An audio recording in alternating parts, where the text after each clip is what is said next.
Bonjour! Aujourd'hui sur Purplefish, je vous propose une vidéo un peu particulière puisque je ne vais pas parler de philosophie, je vais parler d'organisation du travail. Comment organiser efficacement ses révisions? En effet, si vous êtes un élève au collège, au lycée ou un étudiant, ou que vous êtes un parent d'élève et que vous faites réviser vos enfants, si donc vous révisez régulièrement, beaucoup, mais que vos notes ne progressent pas ou que vous avez de mauvais résultats, c'est que vous ne révisez pas efficacement. Il y a quelques petits trucs à savoir au sujet des révisions pour pouvoir organiser des révisions efficaces.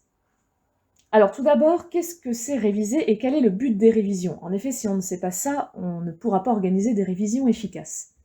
Réviser, comme son nom l'indique, c'est revoir une connaissance qu'on a déjà vue. Donc réviser, c'est se remémorer une connaissance qui est déjà apprise. Donc réviser, ça n'est pas apprendre son cours. Apprendre son cours, c'est la première étape. Une fois qu'on a appris son cours, on fait des révisions. Et normalement, on n'a pas besoin de réapprendre son cours, à moins évidemment d'avoir fait une erreur dans nos révisions. Le but d'une révision, c'est d'inscrire nos connaissances dans notre mémoire à long terme. Donc le but d'une révision, c'est pas de se souvenir de son cours juste pour le lendemain parce qu'on a un contrôle et après on oublie tout. Le but d'une révision, c'est de se souvenir de ses connaissances une semaine après, un mois plus tard, 3 mois plus tard, 6 mois plus tard, un an plus tard. Alors du coup, pour des révisions efficaces, qu'est-ce qu'il faut? Il faut respecter deux principes. Le premier, planifier ses révisions pour réviser régulièrement. Donc, par exemple, il ne faut pas réviser juste la veille pour le lendemain et après plus rien. Il ne faut pas se mettre à réviser son bac un mois avant. Il va falloir réviser régulièrement ses cours tout au long de l'année. Deuxième principe, quand on révise, il faut privilégier l'effort de récupération des connaissances en mémoire. On va voir tout à l'heure qu'est-ce que ça veut dire. Alors déjà, la planification. Comment planifier ses révisions? Si votre contrôle et bientôt, par exemple si vous avez un contrôle dans une semaine, alors il vaut mieux pour vous réviser tous les jours votre cours. Mais après, il ne va pas falloir s'arrêter. Il va falloir revoir votre cours régulièrement. Alors, d'autant plus si évidemment vous avez des bacs blancs ou le bac à la fin de l'année, mais quand bien même vous n'auriez pas d'examen ou de concours à la fin de l'année ou de partiel à la fin du semestre, pour inscrire vos connaissances dans votre mémoire à long terme et vous en souvenir 6 mois plus tard, un an plus tard, il va falloir réviser régulièrement. Donc, par exemple, il faut réviser toutes les 2 ou 3 semaines ou une fois par mois, ça dépend à quelle distance est votre examen, votre concours ou votre contrôle. Si vous avez un bac blanc, par exemple, dans 2 mois, il vaut mieux vous mettre à réviser toutes les 2 semaines. Si par contre on parle du bac, donc là nous sommes en novembre, si on parle du bac qui est en juin, vous pouvez vous contenter de réviser une fois par mois. Alors, si vous faites des erreurs en révisant, vous avez besoin de plus réviser. Donc, il va falloir réviser toutes les 2 semaines. Si vous faites de moins en moins d'erreurs, voire pas du tout, ça veut dire que votre cours est inscrit dans votre mémoire et donc vous pouvez espacer vos révisions. Concrètement, vous avez appris votre cours. 2 semaines plus tard, par exemple, vous faites une première révision de votre cours. Puis 2 semaines plus tard, une deuxième révision. Premier cas de figure, au bout de 2 révisions, vous ne faites plus aucune erreur, vous vous souvenez de votre cours. Dans ce cas-là, vous allez pouvoir espacer vos révisions et vous réviserez ce cours un mois plus tard. Si vous ne faites toujours aucune erreur, eh bien vous continuez sur ce rythme-là, 4e révision, un mois plus tard. Si par contre, deuxième possibilité, au bout de la 2e révision, vous faites encore des erreurs, vous ne connaissez pas bien votre cours. Dans ce cas-là, vous continuez à un rythme soutenu et vous faites une 3e révision 2 semaines plus tard. Si à ce moment-là, vous ne faites plus d'erreurs, alors vous pouvez commencer à espacer vos révisions en faisant une par mois. Alors, comment réviser? C'est-à-dire concrètement, comment faire pour favoriser ce que j'ai appelé l'effort de récupération en mémoire? Nous sommes nombreux, en tant que profs ou en tant que parents, à inciter nos élèves à relire régulièrement leurs cours, à surligner les phrases qui sont importantes ou à faire des fiches qu'on relit. Et vous êtes très nombreux en tant qu'élèves à faire de même, c'est-à-dire à relire vos cours, à surligner ce qui est important, à relire vos fiches. Eh bien, en fait, ça n'est pas une méthode efficace. C'est bien de le faire, mais ça n'est pas du tout suffisant. En effet, quand vous faites ça, vous ne faites aucun effort de récupération des connaissances en mémoire. Vous n'avez pas besoin de récupérer vos connaissances dans votre mémoire en faisant un effort de mémorisation puisqu'elles sont sous votre nez. Votre cours est sous votre nez, vos fiches sont sous votre nez. Donc c'est trop facile. Pour que ce soit efficace, il faut que vous n'ayez pas votre cours sous les yeux et que vous soyez obligé de vous remémorer les connaissances qui sont censées être dans votre mémoire. Donc comment il faut faire? Par exemple, il faut réciter par cœur, c'est-à-dire sans regarder son cours ni ses fiches. Ou alors, c'est encore mieux, être interrogé par quelqu'un qui, lui, a votre cours, vos fiches et qui vous pose des questions. Ou encore, si vos profs font cette technique-là, remplir des QCM. Par exemple, si votre prof vous a fait faire des QCM de révision, que vous pouvez faire indéfiniment, recommencer. Ou alors, si vos profs vous font faire des QCM de contrôle régulier, eh bien le QCM, c'est une bonne manière aussi d'être obligé de se remémorer ses connaissances. Évidemment, il ne faut pas remplir son QCM en ayant son cours ouvert à côté de soi. Et donc, dès que vous êtes contraint de récupérer vos connaissances en mémoire, c'est-à-dire dès que vous êtes contraint de vous remémorer votre cours et non pas juste de lire quelque chose qui est sous vos yeux, eh bien là, vous faites une révision efficace puisque vous inscrivez vos connaissances dans votre mémoire. Alors, quelques précisions. Quand vous révisez, révisez votre cours en entier d'un coup.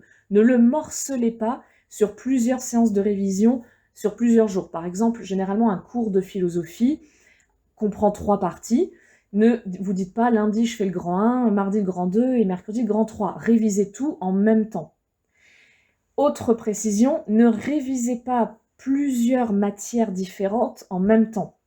Si vous êtes en train de faire de la philo, contentez-vous de la philo, vous ferez des maths le lendemain, de l'anglais le surlendemain, etc. Si vous commencez à mélanger les matières, en faisant par exemple, je sais pas moi, 1 heure de révision philo, puis 30 minutes en anglais, puis 1 heure en maths, vous allez tout mélanger dans votre mémoire, ça ne va pas être efficace. Et enfin, dernière chose, le mieux, c'est encore de réviser ou d'apprendre votre cours le soir et de faire une séance de révision dès le lendemain, puisque le cerveau travaille la nuit et votre mémoire travaille la nuit. Alors, quelques idées concrètes pour réviser. Alors là, comme je m'adresse aux élèves, ce sont des idées pour organiser des révisions. Quand on est un élève, ce n'est pas vraiment des idées pour que les profs puissent organiser les révisions des élèves. Vous pouvez faire par exemple des cartes à 2 faces, on appelle ça aussi des cartes mémoire. Vous écrivez sur une face la question ou un mot, et sur l'autre face, la réponse. Donc vous voyez là un exemple. Alors évidemment, les 2 faces sont 2 faces. Donc vous avez une figure, donc c'est pour des révisions en géométrie.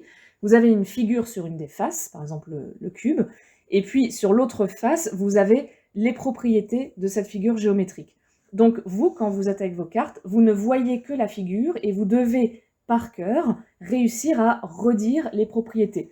Et ensuite, vous pouvez tourner votre carte pour vérifier que vous ne vous êtes pas trompé. Alors, ces cartes à 2 faces ou ces cartes mémoire, elles sont très utiles dans toutes les matières, où vous devez faire des associations.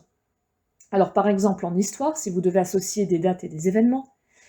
Dans les langues vivantes, si vous devez associer des mots et leur traduction. En français, par exemple, ou en art, si vous devez associer des auteurs et leurs œuvres, ou des auteurs et leurs dates, ou des auteurs et le courant artistique auquel ils appartiennent, ou un courant artistique et le siècle dans lequel ils se trouvent.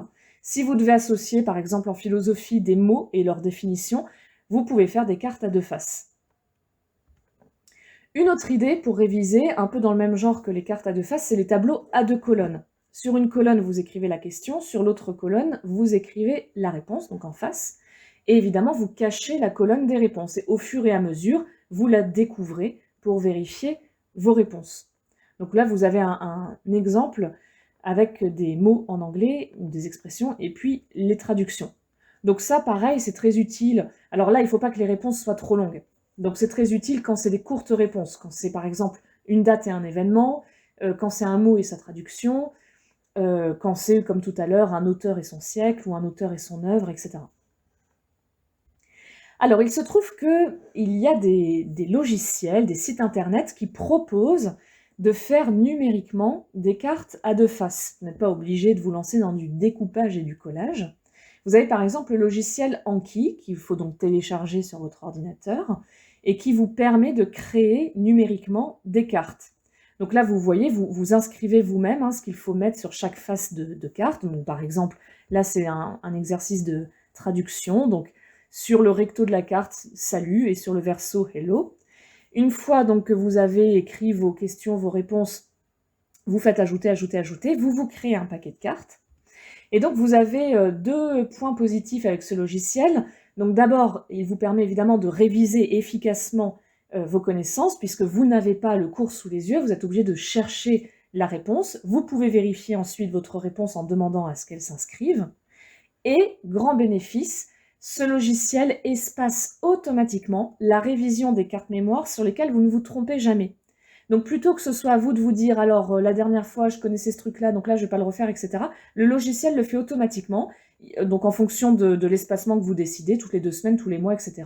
Si vous connaissez très bien vos réponses, que vous ne vous trompez jamais, hop, il va décaler automatiquement la révision de ces cartes-là à 1 mois plus tard. Et donc la prochaine fois que vous réviserez, par exemple dans 1 semaine ou 2 semaines, il ne vous proposera pas les cartes sur lesquelles vous ne vous êtes pas trompé la semaine précédente. Il vous les reproposera 1 mois plus tard. Alors dans le même genre, vous avez un site internet qui s'appelle Mnemosine. Donc c'est pareil, vous créez vos cartes. Donc là, vous voyez, c'est par exemple en art, vous avez une œuvre, il faut savoir donner le titre. Et comme le logiciel Anki, ce site internet permet non seulement de créer vos cartes mémoire, alors vous voyez avec soit des mots, soit des images, etc., et d'espacer automatiquement la révision des cartes mémoire sur lesquelles vous ne vous êtes pas trompé. Voilà, j'espère que ça vous aura été utile, que vous soyez élève ou parent d'élèves. À bientôt sur Perpalfil.